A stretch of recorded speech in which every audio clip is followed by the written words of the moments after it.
Joseph Raavan custody petition విచారణలో ఆసక్తికర పరిణామాలు చోటు చేసుకున్నాయి. ప్రాసిక్యూషన్ వాదనల్ని ఆగస్టు 3కి వాయిదా వేసింది కోర్టు.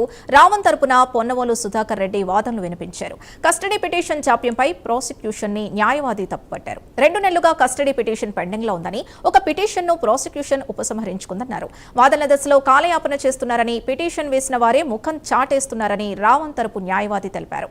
బెయిల్ పిటిషన్ లో కౌంటర్ దాఖలు చేయలేదన్న ఆయన బెయిల్ విచారణను ప్రభావితం చేసేలా వ్యవహరిస్తున్నారని కోర్టు దృష్టికి తీసుకెళ్లారు. దీంతో తదుపరి విచారణను కోర్టు ఆగస్టు 3కి వాయిదా వేసింది.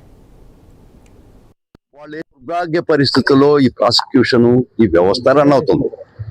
ఎందుకంటే ఇప్పుడు మీకంతా తెలుసు, ఎప్పుడు ఈ పిటిషన్ వేసాం, వాళ్ళ కస్టడీకి కావాలి, అర్జెంటుగా కావాలో వాళ్ళు వేసిన పిటిషన్ సుమారుగా 2 నెలల అయింది అనుకుంటా. ఒక పిటిషన్ విత్డ్రా చేసుకున్నారు, 2వ పిటిషన్ వేశారు, అర్జెంట్గా పోలీస్ కస్టడీ కావాలన్నారు. ఎప్పుడైతే ఆర్గ్యుమెంట్కి వస్తున్నానో పలాయన చిత్తగిస్తున్నారు వాళ్ళు. ఇంతకన్నా దౌర్భాగ్యం రాష్ట్రంలో ఉంటుందా అని అడుగుతున్నాను. మీరు పిటిషన్ వేసుకొని మీరు మొక్క చాటేయడం ఎందుకు? మీకు అందరికి తెలిసి ఎన్నిసార్లు వచ్చాం ఆర్గ్యుమెంట్కి రెడీ అయినాం. సో ఇంత దౌర్భాగ్యమైన స్థితిలో ఈ రాష్ట్రం ఉంది. ఒకవేళ ఆ బెయిల్ అప్లికేషన్లో కూడా కౌంటర్ వేయలేదు. నెల సుమారు 11వ తేదీ 20 రోజుల నుంచి ఆ బెయిల్ పిటిషన్లో కూడా కౌంటర్ వేయలేదంటే ఇది దౌర్భాగ్యం అని చెప్పాల్సి వస్తుంది. ఈ ప్రాసిక్యూషన్ దుర్భాగ్య పరిస్థితుల్లో ఈ ప్రాసిక్యూషన్